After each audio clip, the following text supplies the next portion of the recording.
Go on. You're going to make the next point as well. Is with the age of By using the event of my child, they calculate that I should count it in 6 or 9. She was 6 around those ages. So using calculation, I can put it in 6 or 9 using the event. Can I reply?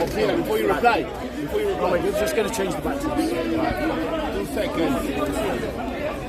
Just a quick back to change, people. Bob, just for the record, I didn't go see the last one down. I was trying to have a respectful discussion. I wasn't. That's all right, bro. I just was trying to do it. I was just trying to do it. He was. Well, this guy's good now. Okay,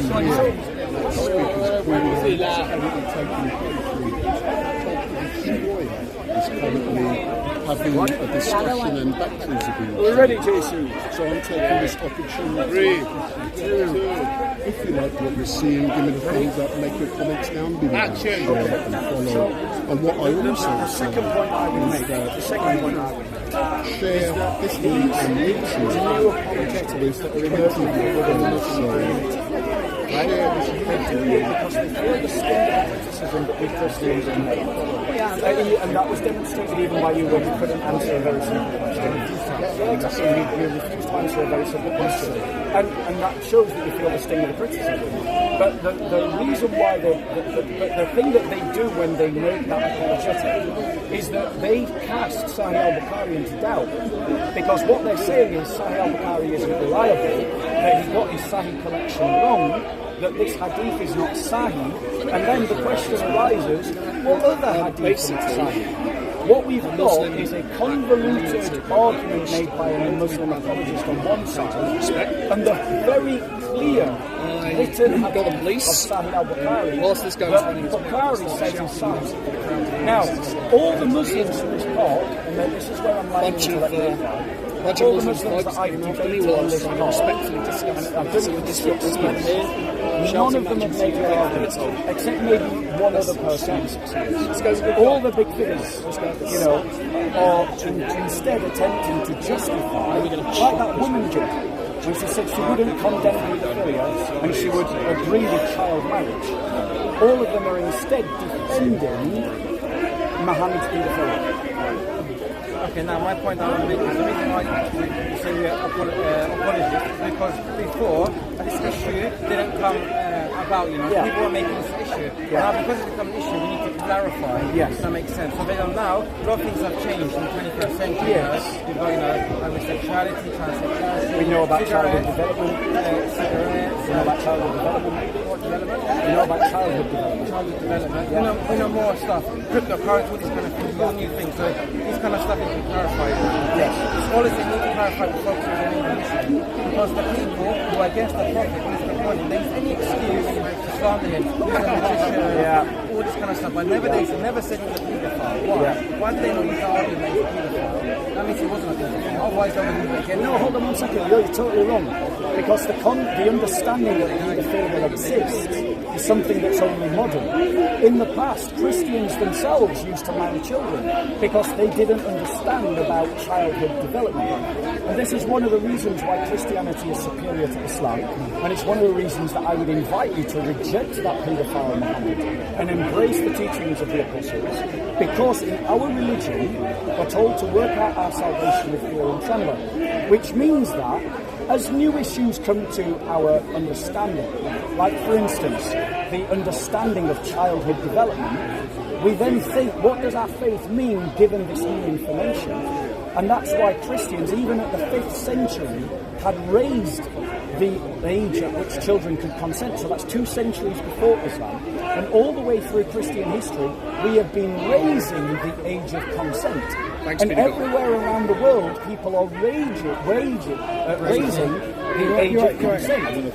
But as a Muslim, you're committed to the example of Muhammad, because he is the perfect human being, which means that you have two options when you're confronted with a Sahih Hadith about him marrying a 6-year-old and having sex with a 9-year-old, so which according to that Hadith he was, according to the commentary. can we, no, a modern commentary, not past commentary. But it wasn't made an issue before, so now the scholars... So now the scholars are rewriting the tradition. It's not rewriting, they're researching sources because they have to clarify it. Yeah. And another point that I want to make as well is in Islam, you only give the age of consent because that's subjective. So for example, Japan is a different age, America is a different age, here's a different age. Yeah. Okay, so for example, in America, it's 18, isn't it? Yeah. Here it's 16. In most so here, if it's 16 or has 6, that's the freely between the Americans. Yeah. It's not for us. In Islam, it says mental maturity and physical maturity. Whether that's at 15, 18, 20, a 6-year-old is never meant to. Exactly, which is why she Did you hear that? Exactly. So in his heart, he is condemning Muhammad. Yeah, but he never married a 6-year-old, so I'm not agreeing that he did. You've got no evidence. I just told you the evidence. You've got an argument. An argument based on a convoluted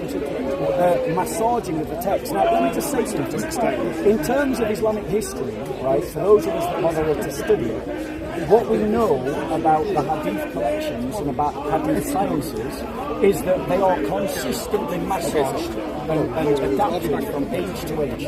So when the Abbasids overthrew the Umayyads, there was an explosion of plethora of creating Hadiths to support one position over another. Between the Shia and the Sunni, a plethora of hadiths to back one position over another. In terms of what hadiths are considered sahih and not sahih, we can see that the early Muslims rejected the traditions about what happened to Muhammad's body after death because of Christian criticisms about those traditions, and they were subjected as being unreliable, right? And that's what Muslims are doing today.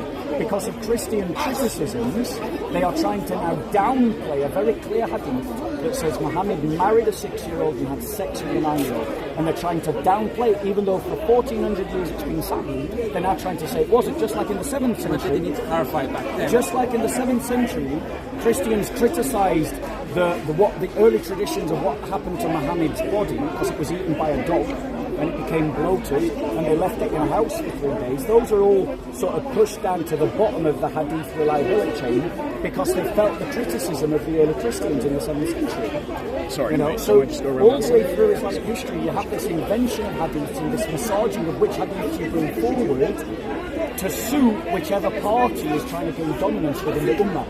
You know that Sahih al-Bukhari wasn't even... Bukhari was condemned as a deviant in his own lifetime. Do you know that? The thing is, a lot of scholars that we had before, like Ibn Taymiyyah, Abu Hanifa, they were condemned at the time, but later were accepted. Why? Because there was a lot of politics going on. Yes. We as humankind... that's exactly what I just said. We as humankind can fall for our desires. Become corrupt.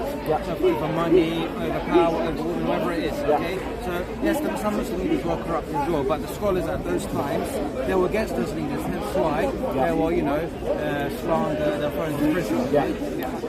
You get my point. Okay, so when you're a leader of a Muslim empire, you're more bound to be corrupted because you've got power. Okay, so that's why the scholars were deemed at that time maybe deviant, even though they weren't. And later on, it's like, for example, how Van Gogh, for example, at his time, he wasn't seen as a nice painter. Now everyone loves his painting. Well, I still think he's nice. For example, you get my point. I still think he's nice. I'm not into painting, but I'm just giving you an example. My point to you is that, and as you've just demonstrated, there's two things that when you replay this video you're going to hear back. One is you did condemn child marriage. Of course. Thanks be to God. Do you condemn child marriage? Of course. Do you condemn paedophilia? Of course. What is paedophilia? Paedophilia is marrying a person who has not reached mental or physical maturity. Okay, right. And we both agree 6-year-olds don't have mental maturity. 99% of the time, yes. And that 9-year-olds don't have physical maturity. Probably not. Can I just say it's 100% of the time? It's not 99.9%. It's 100% of the time. Human beings are exactly the same today as we were 1400 years ago. It is a total myth amongst Muslims that people mature differently in hot countries.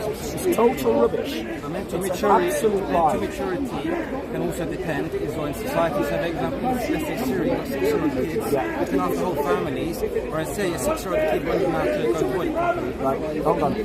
So mental maturity depends upon brain function.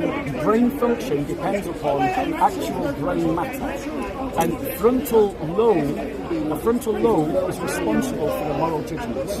These don't mature until well into puberty. So in other words, if you haven't had puberty, you don't have the frontal lobes for moral decisions. Secondary. So that means Aisha could never be mature enough, to consent to marriage at 6. Assuming that she was 6. Right, which is what your apologists claim, that your hadith say otherwise. Now, the other thing is, those frontal lobes develop into mid-maturity. They're not there just because you breathe. They're there years later. You breathe first, and then the frontal lobes develop. And that's why every society in the world is raising the age of consent, because as we come to this realization, we realize that just because someone bleeds, they're not ready to breathe. Right? So that's another ridiculous argument amongst Muslims. Right. So let's come to that argument, because there are consequences. For the sake of the remainder of this next part of the discussion, I am going to allow your argument. So in other words, I'm not going to keep reasserting the fact that it contradicts the hadith. I'm going to say for the remainder of this argument that you are correct. That she was older, and that this convoluted apologetics argument is correct. But I want you to think out what that means for Sahih.